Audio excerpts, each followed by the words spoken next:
Un mot d'art à présent avec le coup d'envoi à Marrakech de la 51e édition du Festival national des arts populaires. Cette manifestation culturelle a commencé par une parade des troupes participantes, près de 600 artistes et 34 troupes folkloriques des différentes régions du Maroc y prennent part. L'Espagne est l'invité d'honneur de cette édition 2022 qui connaît la participation de troupes issues d'Europe et d'Afrique, ce qui traduit justement l'ouverture internationale de cette manifestation. Ce festival est placé sous le haut patronage du roi Mohammed VI et organisé par le ministère de la Jeunesse, de la Culture et de la Communication en partenariat avec l'association de Grand Atlas.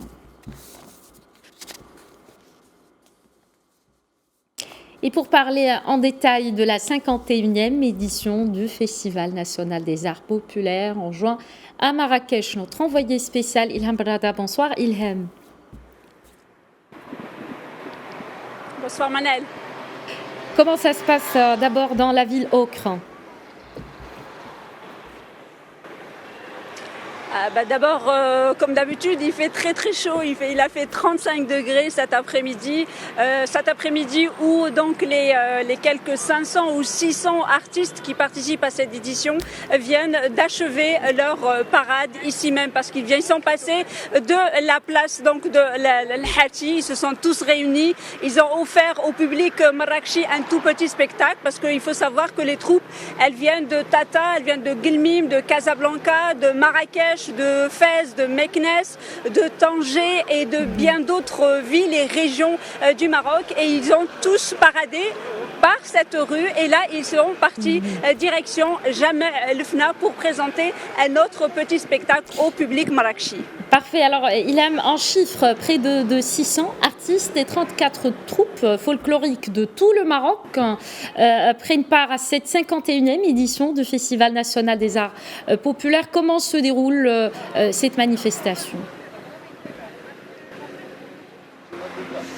Alors, il faut savoir qu'aujourd'hui, le seul spectacle qui est offert au public de Marrakech, donc, ce sont la parade qui vient d'avoir lieu. Donc, une parade, comme je le dis, elle finit une grande partie à Jamel Fla et une autre partie au Palais El Bdir. Pourquoi au Palais El Bdir ? Parce que ce soir, toutes les troupes qui vont qui vont présenter leur spectacle durant cette semaine de festival au Palais El Bdir devront faire la répétition finale parce que c'est le seul moment où tous les artistes, avec leurs accoutrements, avec leurs habits, avec leurs instruments de musique, sont présents sur la scène et ils devront faire les ajustements de dernière minute. Il faut savoir que sur la scène de Palais El Bdir, ce sont à la fin pas moins de 600 personnes qui sont attroupées. Donc il faut ajuster tout cela, mettre tous les musiciens ensemble. Il faut que tout le monde se sente à l'aise. Donc ce soir, la soirée, elle va durer très très longtemps pour notre propre bonheur parce que nous on va y participer, mais également pour ces festivaliers qui sont très heureux de se retrouver entre eux. Et cette édition, Ilham, cette édition du FNAP a choisi l'Espagne cette année comme invité d'honneur. Quel est le programme dédié à la culture populaire espagnole ? Alors, ce que l'on sait, donc l'invité, comme vous venez de le dire, c'est l'Espagne. Ça a été mentionné depuis donc le lancement et l'annonce donc de cette 51e édition qui, je rappelle, elle se poursuit jusqu'au 5 juillet. Donc l'Espagne est à l'honneur. L'Espagne, bien évidemment, avec son flamenco. Et ce qui est déjà connu et prévu, c'est un spectacle au Théâtre Royal de Marrakech. Donc les gens vont pouvoir encore une fois écouter et savourer ce spectacle magnifique qu'est le flamenco espagnol. Pour le moment, c'est tout ce que l'on sait sur le spectacle, sur la programmation de l'invité de cette 51e édition donc, du Festival national des arts populaires de Marrakech.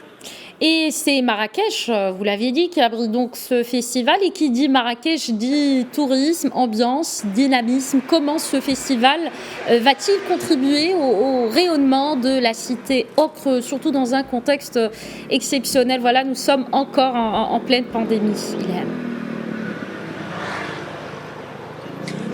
Alors écoutez, là où on va, c'est plein. Là tout à l'heure, c'était des centaines et des centaines de Marocains, mais également beaucoup de touristes. L'hôtel où on est, il y a énormément de touristes. Donc effectivement, la ville ocre est en train de renaître très doucement, bien sûr, de cette crise. Et ce festival qui est magnifique et exceptionnel. Il faut rappeler, Manel, c'est que ce sont quand même un demi-siècle de ce festival qui est là depuis près de 50 ans, qui attire donc ces troupes nationales, mais également des troupes internationales. Cette année, c'est la Chine, c'est l'Inde, c'est plusieurs pays qui participent. Donc ce festival, non seulement participe au rayonnement de notre patrimoine culturel, de notre tradition orale commune, mais également à faire de cette ville ocre vraiment un point important sur l'échiquier culturel, non seulement national, mais international. Il faut savoir que ce festival organisé par l'association Grand Atlas, aujourd'hui, son but principal est de faire inscrire ce festival au patrimoine universel de l'UNESCO. Il faut savoir que depuis 2005, il est considéré comme un chef-d'œuvre du patrimoine de l'UNESCO. Aujourd'hui, il faut se battre pour que ce festival qui est exceptionnel, franchement exceptionnel, Manel, parce que tout à l'heure, on a eu l'occasion de rencontrer des troupes et c'était une ambiance féerique. Donc c'est vraiment un festival qui mérite d'être inscrit au patrimoine international de l'UNESCO. Parfait, merci beaucoup Ilham Brada pour ces détails. Merci également à notre camérawoman Hayat Ziani qui était justement à la caméra avec vous à Marrakech. Merci à vous.